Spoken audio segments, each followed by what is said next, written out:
지금 이더리움 15분봉 흐름, 겉으로 보기엔 분명 조용합니다. 그런데 막상 안쪽을 들여다보면 생각보다 꽤 강하게 버티고 있습니다. 비트코인이 아직 완전히 방향을 못 잡고 흔들리는 상황에서 이더리움만 중단 이상에서 가격을 유지하려는 움직임을 계속 보여주고 있습니다.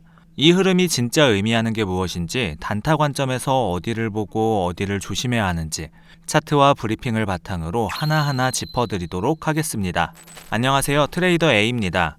먼저 지금 이더리움 15분봉이 어떤 상태인지부터 정리하고 가겠습니다. 현재 가격은 2085 부근에서 움직이고 있고, 캔들 자체로는 큰 변동성을 보여주는 모습은 아닙니다. 대부분 이 구간에서 놓치는 부분이 있는데요.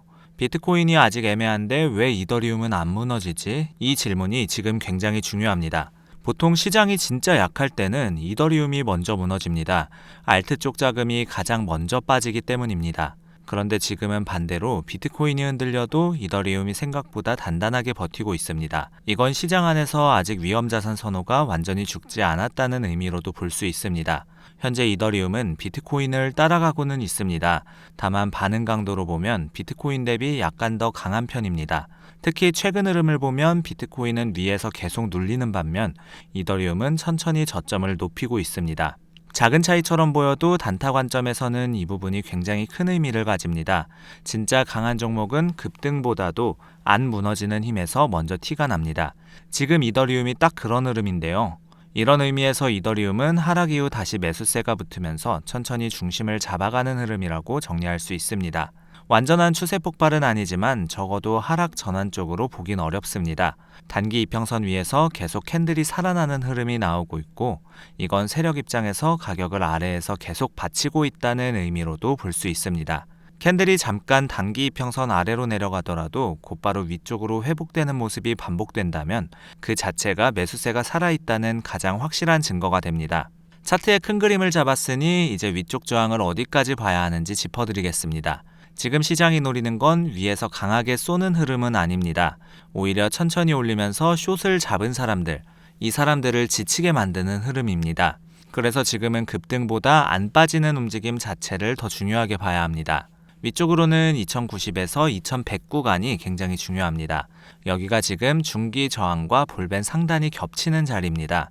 단순히 가격 저항만 있는 게 아니라 볼린저 밴드 상단까지 같은 구간에 겹쳐 있다는 점이 핵심입니다.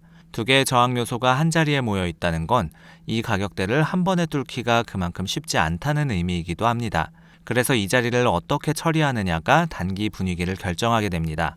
이 자리를 돌파하면 단기 분위기는 꽤 강하게 살아날 수 있고, 그 위로는 2120 부근까지도 열릴 가능성이 있습니다. 정리하면 2100 돌파 여부가 단기 분위기 확장의 기준이 될 가능성이 높습니다. 다만 2100을 한 번에 뚫지 못하고 두세 번 부딪히는 흐름이 나오면 오히려 단기적으로 매물이 쌓이는 구간이 될 수 있습니다. 그래서 돌파를 본다면 어떤 식으로 뚫는지, 거래량이 실리는지, 캔들이 윗꼬리만 길게 만드는지를 함께 확인해야 됩니다. 윗꼬리만 길게 남고 본체가 짧은 캔들이 반복된다면 그건 돌파라기보다 매도세의 가로막힌 신호로 봐야 됩니다. 자, 위쪽 저항 라인을 확인했으니 이제 아래쪽 지지가 어디인지 짚어드리도록 하겠습니다. 자, 반대로 아래는 2075에서 2070 구간을 먼저 체크해야 됩니다.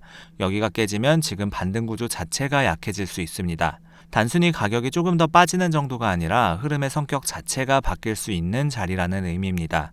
그래서 2070 이탈 시 현재 반등 흐름이 다시 약해질 수 있다는 점을 가장 먼저 머릿속에 넣어둬야 합니다. 그 아래는 2060 부근까지 다시 열릴 가능성이 있습니다. 한 번에 크게 빠지지는 않더라도 2070이 깨지는 순간 매물이 추가로 나올 수 있는 구간이 그 정도 자리까지입니다. 그래서 단타 관점에서는 2070을 가장 중요한 손절 기준으로 잡아두는 게 깔끔합니다. 여기서 한 가지 더 짚어야 될 부분이 있습니다. 지지라는 게 단순히 한 번에 깨지냐 안 깨지냐로만 판단하면 위험합니다. 2075에서 2070 구간을 짧게 찍고 바로 올라오는 움직임이 나오면 오히려 매수세가 살아있다는 신호로 볼 수 있습니다. 반대로 이 구간에서 캔들이 무겁게 닫히기 시작하면 그때부터는 분위기가 바뀌었다고 판단해야 됩니다. 같은 가격대를 건드리더라도 어떻게 닫히는지가 핵심 변수라는 점, 이걸 꼭 기억하셔야 됩니다. 지지와 저항을 정리했으니 이제 거래량이 어떻게 움직이고 있는지 확인해 보겠습니다. 거래량은 가격만 보고 판단하기 어려운 부분을 보완해주는 핵심 지표입니다. 지금 이더리움 거래량을 보면 엄청 강한 폭발적인 거래량은 아닙니다. 그런데 반등 구간마다 꾸준히 거래가 붙고 있습니다. 이건 단순 개미 반등보다는 어느 정도 자금 유입이 유지되는 흐름으로 볼 수 있겠습니다. 만약 거래량 없이 가격만 살짝 올라가는 흐름이었다면 이 반등은 신뢰하기가 어렵습니다. 그런데 지금은 반등이 나올 때마다 거래량이 같이 따라붙고 있고 가격 움직임과 거래량이 같은 방향으로 가고 있다는 건 반등의 질 자체가 나쁘지 않다는 의미입니다. 기관 느낌도 여기서 나옵니다. 진짜 기관성 수급은 한 번에 급등시키기보다 천천히 가격을 밀어 올리는 경우가 많습니다. 지금 이더리움 흐름이 약간 그런 느낌에 가깝습니다. 한 방에 5% 올리는 그림이 아니라 작은 캔들들이 모이면서 결과적으로 저점을 계속 높이는 흐름입니다. 이런 패턴은 단기 트레이더 입장에서 다루기가 까다롭지만 흐름 자체는 무너졌다고 볼 수 없는 구조입니다. 자, 거래량까지 확인했으니 이제 보조지표가 어떤 상태인지 들여다보겠습니다. 현재 기준으로 보면 단기적으로 롱 우세 흐름이 조금 더 살아있는 구조입니다. 왜냐하면 RSI가 50 위에서 유지되고 있기 때문입니다.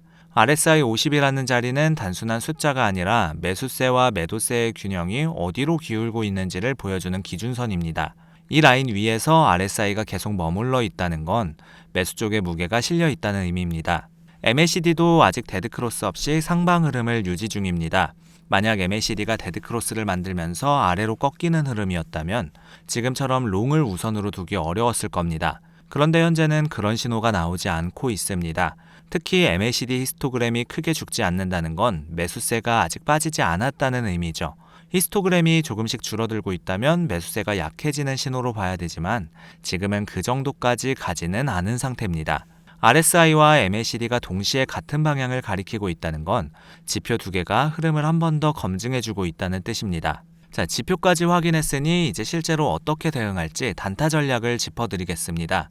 지금 가장 위험한 건 늦게 추격하는 롱입니다. 이미 어느 정도 반등이 나온 자리에서 늦게 따라붙으면 짧은 조정에도 흔들릴 수 있습니다. 특히 이더리움은 올리는 척 하다가도 짧게 강하게 털어버리는 움직임이 자주 나옵니다. 이 부분은 단타 트레이더 입장에서 무조건 주의하셔야 되는 점입니다.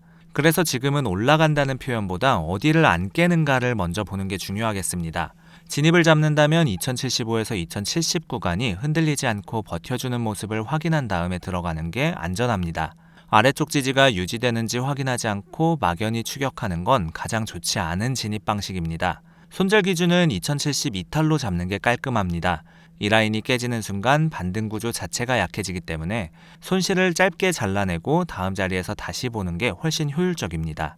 목표가는 단계별로 나눠서 잡는 게 좋고 1차 목표는 2090에서 2100 구간입니다. 여기서 일부 물량을 정리하고 남은 물량은 2100 돌파 여부를 확인한 다음에 끌고 가는 방식이 합리적입니다. 2100을 강하게 뚫는 흐름이 나온다면 2120 부근까지 목표를 연장할 수 있습니다. 숏 관점에서도 잠깐 짚고 가겠습니다. 지금 흐름상 무리한 숏은 추천하지 않습니다. 다만 2090에서 2100 구간에서 강하게 부딪히면서 거래량이 실리지 않고 윗꼬리만 길게 나오는 캔들이 만들어진다면 그때는 짧게 숏을 노려볼 수 있는 자리가 됩니다. 단 이 경우에도 손절은 2100 위로 명확하게 잡아두고 들어가야 됩니다. 자, 전략을 짚었으니 마지막으로 시나리오를 정리해 보겠습니다. 이더리움이 여기서 추가 하락 없이 버텨주면 이더리움은 상대적으로 더 강한 움직임이 나올 가능성이 있습니다. 비트코인 한정 시 이더리움이 상대적으로 더 강한 탄력을 보여줄 가능성이 있다는 점이 오늘 밤 중심 시나리오입니다. 비트코인이 흔들리지 않고 옆으로만 가져도 이더리움은 자기 자리에서 슬금슬금 올라갈 여지가 있습니다. 반대로 비트코인이 다시 밀리면 이더리움도 결국 같이 흔들릴 수밖에 없습니다. 아무리 이더리움 자체 흐름이 좋다 하더라도 비트코인이 큰 폭으로 빠지는 상황에서 이더리움만 혼자 올라가는 그림은 만들기 어렵습니다. 그래서 단타 진입을 잡을 때는 이더리움 차트만 보지 말고 비트코인 흐름도 같이 체크하는 습관이 필요합니다.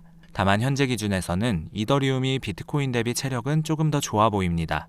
자, 오늘 핵심을 다시 한번 정리하면 이더리움 15분봉은 겉으로 조용하지만 안쪽은 강하게 버티고 있는 흐름입니다. 비트코인이 흔들리는 와중에도 이더리움이 저점을 천천히 높이고 있다는 점, 이게 지금 가장 중요한 포인트입니다.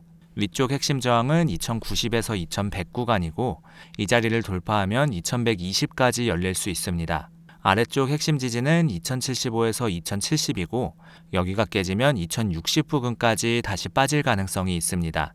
RSI는 50 위에서 유지되고 MACD는 데드크로스 없이 상방을 유지 중이며 거래량도 반등 구간마다 꾸준히 붙고 있습니다. 다만 늦은 추격롱은 가장 위험한 진입이라는 점, 그리고 이더리움은 올리는 척하다가 강하게 털어버리는 움직임이 자주 나온다는 점을 절대 잊으면 안 됩니다. 진입은 지지가 버티는지 확인한 다음 손절은 2070 이탈로 명확하게, 목표가는 단계별로 나눠서 가져가는 게 야간 단타에서 살아남는 가장 안전한 방식입니다. 오늘 밤도 무리한 배팅보다는 자리를 기다리는 트레이딩, 끝까지 차분하게 가져가시기 바랍니다. 이상으로 오늘 야간 이더리움 브리핑을 마치겠습니다. 감사합니다.